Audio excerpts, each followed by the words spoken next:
In recent past, China has been very aggressive in its posturing, and has shown intent in expanding its spheres of influence. There has been several border incursions and standoffs. In this video, we have listed 5 weapons that India is deploying to meet the Chinese challenge. The weapons are listed in increasing order of impact. Number 5. India is buying 145 M777 guns at a cost of about $750 million from America's BAE Systems. The M777 howitzer, a towed 155mm artillery piece, is a successor to the M198 howitzer. It is manufactured by BAE Systems Global Combat Systems Division. Under Make in India initiative, the gun's assembly, integration and testing will be shifted to India.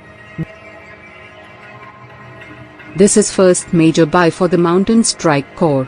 Note that, the Mountain Strike Corps has been specially raised to defend India's border with China.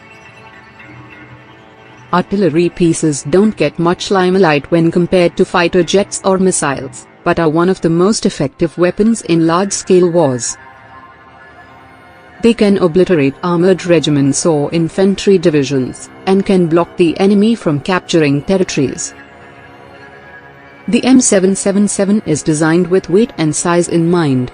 It is lighter than any other 155mm howitzer, having a weight of only 4,100 kilograms. The lighter weight and smaller size allows the M777 to be transported by the C-17 and C-130J aircrafts, CH-47 helicopter as well as trucks with ease. Number 4. Chinese Navy has large number of surface ships as well as submarines. To counter this, India has acquired 8 P-8I Poseidon, and has approved further purchase of 4 more which will be delivered next year. P-8I is a customized export variant of the P-8A for the Indian Navy. The P-8 Poseidon is developed for the United States Navy by Boeing. It conducts anti-submarine warfare, anti-surface warfare, and shipping interdiction, along with an electronic signals intelligence (ELINT) role. It is equipped with Raytheon APY-10 multi-mission surface search radar, and many other sensors to detect surface and underwater vessels. It carries torpedoes, depth charges, SLAMER missiles, Harpoon anti-ship missiles, and other weapons for offensive intervention. Having a combat radius of 2,222 kilometers, it is ideal for patrolling the vast Indian Ocean region, and neutralizing enemy vessels. Number 3. BrahMos is the only supersonic cruise missile in the world. It is jointly developed by Russia and India. It has a range of 295 kilometers, and travels at speeds of 2.8 to 3 Mach. It can be launched from submarines, ships, aircraft or land. Its speed provides little reaction time to enemy air defenses. Guided by navigation satellites, its own inertial navigation system or independent radars, it can precisely hit its target. India has deployed BrahMos in 3 platforms, which are as follows. 1. Kolkata-class destroyers is equipped with BrahMos, and will be guided by very powerful MF STARS radar. 2. BrahMos has been fitted, and successfully fired from India's frontline fighter, Su-30 MKI. 3.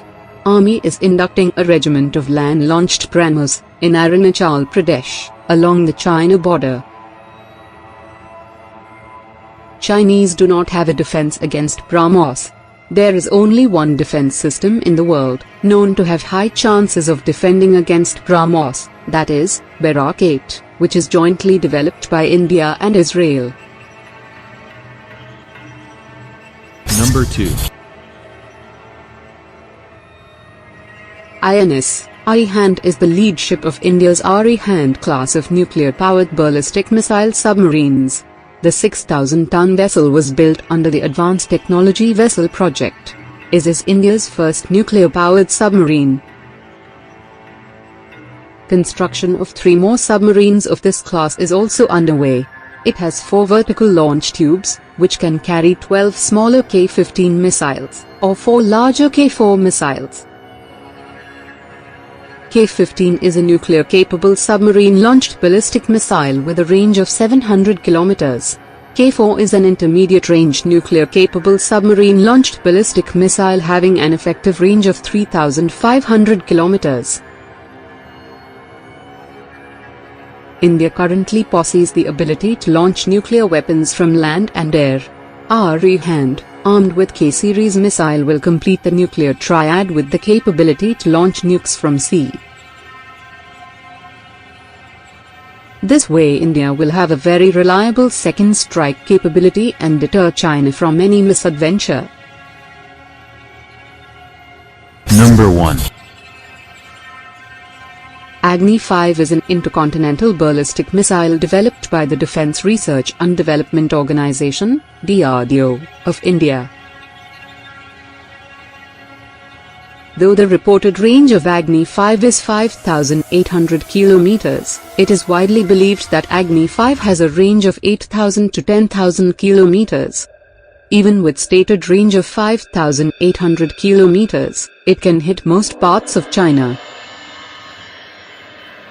It carries a 1.5-ton warhead, has a speed of 24 Mach and accuracy of less than 10 meters. Though exact details are classified, it is widely speculated that Agni-5 feature multiple independently re-entry vehicle (MIRVs), with each missile being capable of carrying 2 to 5 separate nuclear warheads. It is India's most powerful deterrence against any Chinese aggression. Above the clouds, high in the Himalayas, the old Silk Road climbs through 14,000 feet to the Natula Pass, where 2 immense nations meet. It's here that India comes face to face with China. 40 years ago, they fought a fierce frontier war. Now, finally, the border is reopening for trade. Symbol of epic change in both countries as they dash for growth and new riches. India and China together will shape much of this century for all of us. But who will be the winners and losers as they race each other to the top of the world? I'm setting off on a journey through China and India to watch the race unfold. First Shanghai, and the Chinese sprint from the very start. Welcome to take our method train. The airport train pushes through 430 kilometers per hour, 270 miles per hour, for a mere 8-minute journey. Impressive, undoubtedly. Vitally needed, hardly. But this train is a political statement. Be amazed, be very amazed by China's rise. Once China decided it wanted the fastest train in the world, there didn't need to be any public discussion. This isn't a democracy. In a one-party state, what the government wants, the government gets. The train seems to shout to the world, "We're overtaking you all." Arriving in India is a very different story. This doesn't immediately look like a country on a dash for growth. A taxi in Mumbai, the country's commercial capital, gives me far too much time for a close-up view of slums and jams. Most of India's roads are hopelessly inadequate, part of a lousy infrastructure. But what's holding India back? Partly it's the need to persuade people in overcrowded areas like this to move out of the path of modernisation. They can't be forced out of the way. It's called democracy. But how does it look to those creating the new wealth? Hi. Nice to meet you. What do you think would suit me? I can do all kinds of shoes. I like these ones. These are really smart. In Shanghai, Billy Wang's handmade shoes tell a powerful tale. Billy took me to his small factory, a tiny but thriving part of China's manufacturing boom. His workers copy from photos their customers' favourite shoes. It's all imitation, not innovation. The business is expanding very fast, like all Chinese manufacturing, and Mr. Wang certainly doesn't question China's system, which helps make him rich. I'm just a shoemaker. I just worry about my shoes. Nothing else matters to me. I just want to make good shoes. How much does your business and your future success depend on China's government? According to the Chinese way of thinking, the political system is decisive. Everything else comes second to this. And that's the message big picture China tells you too. In the new Shanghai, with its soaring temples of capitalism, the fast track to wealth has been produced by a rigid political system, communist in name only now. Shanghai's international port is part of national success built on an unwritten deal. Business stays out of politics, especially when the political system delivers so much. The port director told me he's immensely proud of what's been achieved. This area is for refrigerated containers. Over there, those are for hazardous materials. Most of these are for normal dry goods. This whole port was built in 1990. Every year, we're growing by 25%.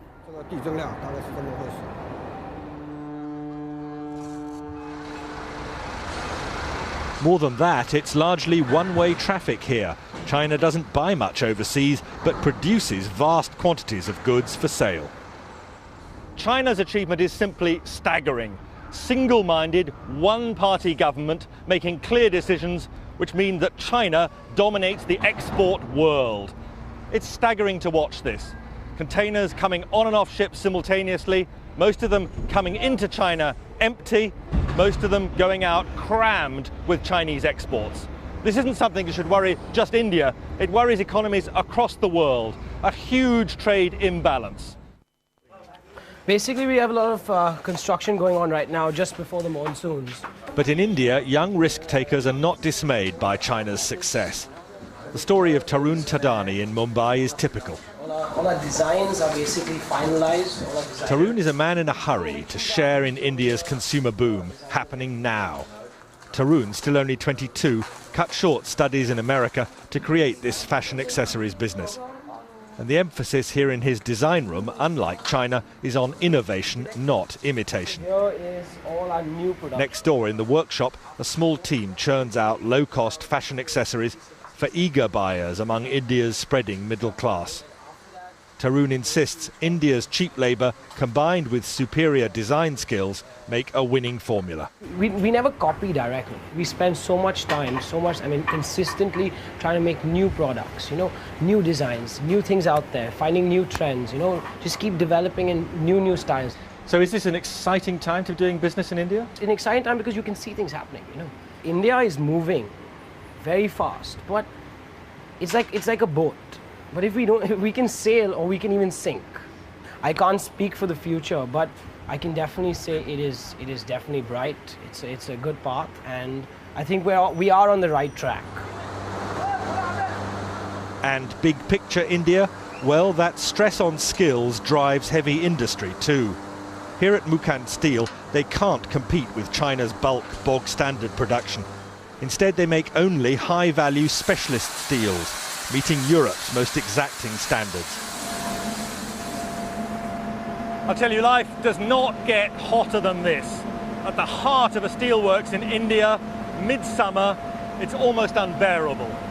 But the Indians are justifiably proud of what they're doing here, not just competing with huge producers like China with a massive output of bulk commodity steel, but here making some of the world's finest high-grade steel, competing with anything that could be produced in other parts of the industrialized world.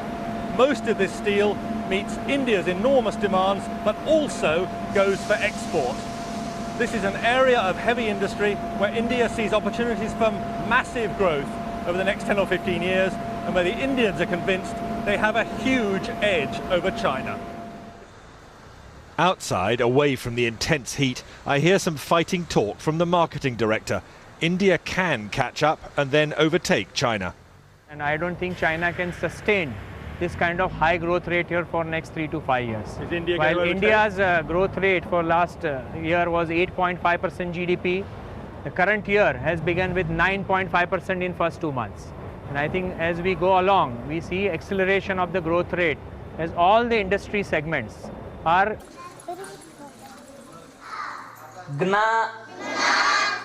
And fighting poverty means giving children skills which could lift them to jobs inside India's urban-led boom. An escape route from very low wages working the land. What would you spend it on? As it is, the headmaster sometimes despairs at the risk of perpetual poverty here. Because uneducated parents, they are not sending their children properly to the school. Absentees, their children absentees, they are at least continuously nearly 10 to 15 days they are absenting. By that way, will not understand lessons properly. But if they get better educated, will that give them a different chance in life than their parents? I mean, is the future for them better? Definitely, sir. Definitely. Now look at this. Still India, but the contrast could hardly be more extreme. This is the breath-catching campus in Bangalore of Infosys, India's own homegrown software giant, and a major contributor to India's explosive growth. We have a faculty of 180 people who are faculties in computer science. This is possibly the largest computer science faculty anywhere in the world. Mohandas Pai, Infosys director, is showing me a vision of India's future. And the biggest emphasis of all here, no question, it's on teaching. Taking the highest achievers among India's college leavers to even greater heights. They see no limits to the country's future or their own. I want to leave a mark. I'm looking at making a difference somewhere down the line. It's not like everything is already done. So there's so much that's yet to be discovered, there's yet to be tapped. So that way, there's a lot of scope to make a difference. Is this an... Number 5. Since 1970s, lot of progress have been made in SAM, surface-to-air missile, technology. SAMs play a very important role of anti-area/access denial. Any area defended by a modern SAM, like S-400, is very hard to penetrate, even by the most technologically advanced aircrafts. These systems are also economically more viable, as a missile costing $0.2 to $0.8 million can take out a $30 to $50 million plane. To defeat these systems, a new category of air-to-land missile have been developed. They are designated as anti-radiation missile, ARM. They are commonly carried by special aircrafts in seed role. Currently only a handful of countries, like the US, Germany, Russia and Brazil have built this kind of missile. Number 4. All SAM need radars for targeting. ARM are designed to pick up signals or radiations from radars and communication facilities, and then target them, leading to their eventual destruction. The primary purpose of this type of missile is to degrade adversaries' air defenses in the first period of a conflict, in order to increase the chances of survival for the following waves of strike aircraft. They can also be used to quickly shut down unexpected surface-to-air missile sites during an air raid. Number 3. The Defense Research and Development Organization, DRDO, is working on anti-radiation missile, and is named as New Generation Anti-Radiation Missile, NGARM. It is expected that the maiden flight test will be held by the end of 2016. The Indian Air Force would be inducting this missile within 2 years, following the completion of all the developmental trails. The missile is of indigenous development, including its seeker. This seeker is placed in the front end of the missile, and picks up various radio frequencies. Number 2. The missile is a single-stage, solid-fueled system, and will be using dual-pulse propulsion system instead of thrust propulsion. This is the first time DRDO is using a dual-pulse propulsion system. The missile will initially coast by firing the first pulse. The second pulse will be initiated just before interception of the target, that is the terminal phase. The missile has a range of 100 kilometers to 125 kilometers. Number 1. The missile will be mounted on India's frontline air superiority fighter the Sukhoi Su-30 Mki and the indigenous multi-role fighter, HAL-LCA. Currently the Air Force equips its Su-30 Mki fighters with the Russian Kh-35 missile and uses the French Martel anti-radiation missile on its Jaguar and Mirage aircrafts. The Air Force is negotiating to buy AGM-88 missiles from the US and plans to induct more than 1,500 in the next 5 years. It is expected that once the indigenous missile is developed, it will be used in conjugation with the above-mentioned missiles. Thanks for watching.